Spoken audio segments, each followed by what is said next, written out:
కృప కలిగిన క్రీస్తు యేసు నామములో మీ అందరికీ వందనాలు తెలియజేస్తూ ఉన్నానండి.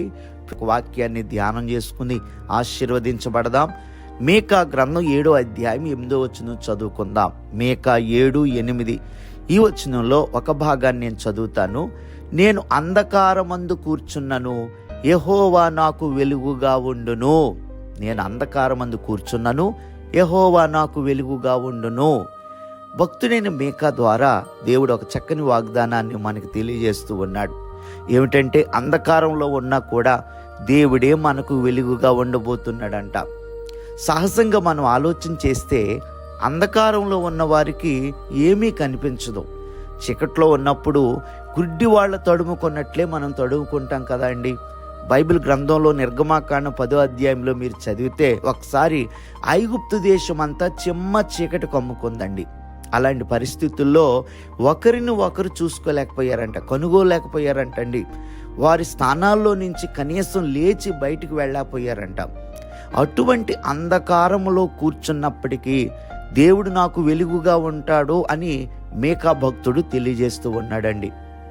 అంటే దేవుని వెలుగు మనతో ఉన్నప్పుడు ఎంత చీకట్లో ఉన్నా మనం భయపడాల్సినటువంటి అవసరము ఉండదన్నమాట.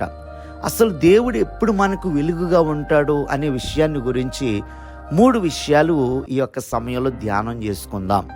మొదటిగా 112వ కీర్తన 4వ వచనాన్ని చదువుదాం. 112:4 చూస్తే, యథార్థవంతులకు చీకటిలో వెలుగు పుట్టును. అంటే ఎవరైతే హృదయంలో యథార్థత కలిగి ఉంటారో, కపటము, మోసము, కుట్ర ఇటువంటి లేకుండా యథార్థంగా ప్రవర్తిస్తూ ఉంటారో అలాంటి వారికి దేవుడే వెలుగుగా ఉంటాడు. చీకట్లో వెలుగు పుట్టినంటే అంధకారంతో నింపబడిన పరిస్థితులు మన చుట్టూ ఏర్పడినా కూడా ఎటువంటి గురి గమ్యము, ఎటువంటి ఆలోచన మనకు తట్టకుండా అయోమయంలో ఉన్నప్పుడు దేవుడే మనతో ఉండి మంచి ఆలోచన ఇచ్చి క్షేమకరమైనటువంటి మార్గంలో మనల్ని నడిపిస్తాడండి.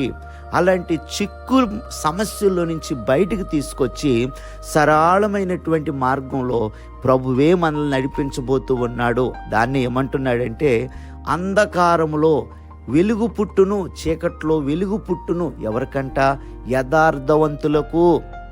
మనం యథార్థంగా ప్రవర్తిస్తున్నప్పుడు మన ముందు దేవుడే వెలుగై నాయకుడై మనల్ని నడిపిస్తాడు దేవుని బిడ్డలారా. రెండవదిగా చూస్తే 119వ కీర్తన 130వ వచనాన్ని చూస్తే గనక, నీ వాక్యము వెల్లడి అగుట తోడనే వెలుగు కలుగును, అవి తెలివి లేని వారికి తెలివి కలిగించును. ఈ వచనంలో చాలా స్పష్టంగా ఏం చెప్తున్నాడంటే, దేవుని యొక్క వాక్యము వెల్లడి ఒకట తోడనే వెలుగు కలుగును.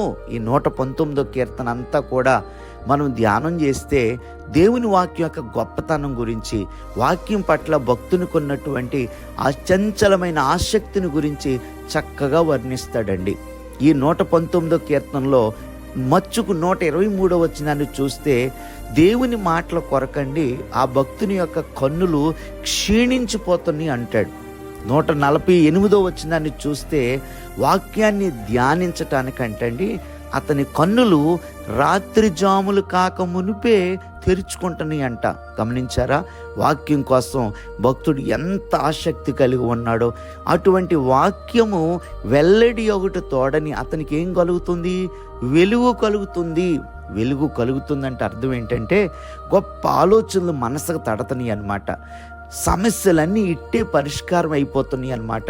చక్కగా ప్రత్యుత్తరం ఇచ్చే, చక్కగా మాట్లాడేటటువంటి కృప ప్రభు ఇస్తూ ఉన్నాడు. గమనించారు? ఈ ఉదయకాల సమయంలో దేవుని వాక్యాన్ని మనం ఇష్టపడాలి. వాక్యాన్ని ప్రతి దినము ధ్యానం చేయాలి. వాక్యాన్ని చదువుతున్నప్పుడు, ధ్యానిస్తున్నప్పుడు ఆ వాక్యంలో నుంచి మనకు కావలసినటువంటి తెలివితేటలు, కావలసిన మాటకారితనం, కావలసినటువంటి జ్ఞానము, జీవితానికి కావలసినటువంటి మంచి సమయోచితమైనటువంటి ఆలోచనలు దేవుడే మనకు కలిగించి నడిపిస్తాడండి. అందుకే అంటున్నాడు, వాక్యము వెల్లడి ఒకటి తోడనే వెలుగు కలుగును.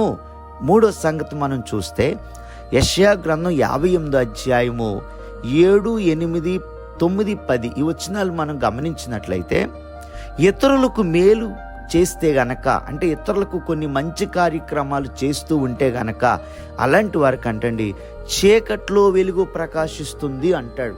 అంటే మంచి కార్యక్రమాలు అంటే ఆకలి కొనిన వారి ఆకలి తీర్చడం, వస్త్రహీనులకి వస్త్రాలు ఇవ్వటం, తల్లిదండ్రులు లేనటువంటి వారిని ఆదరించటం, పోషించటం, వెధవరాండ్రులను ఇబ్బందుల్లో పరామర్శించటం, ఇలాంటి ధర్మ కార్యాలు, ఇటువంటి మంచి కార్యాలు మేలులు చేసేవారికి అంటండి చీకట్లో కూడా వెలుగు ప్రకాశిస్తుంది.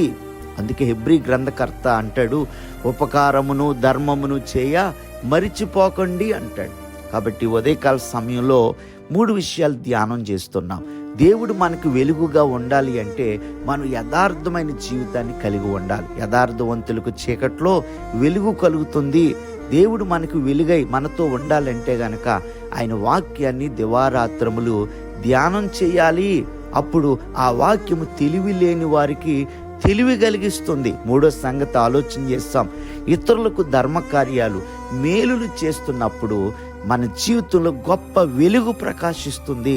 కాబట్టి ఉదయకాల సమయంలో ఈ వాక్యాన్ని ఆలకిస్తూ ఉండగా సహోదరుడా సహోదరి, నీ జీవితంలో నువ్వు అంధకారంలో ఉన్నప్పటికీ కూడా దేవుడు నీకు వెలుగుగా ఉండునుగాక, నాయకుడిగా ఉండునుగాక, తెలివితేటలిచ్చి ఆలోచనిచ్చి సరైన మార్గంలో ప్రభు ని నడిపించి చక్కని భవిష్యత్తును దేవుడు నీకు అనుగ్రహించును గాక.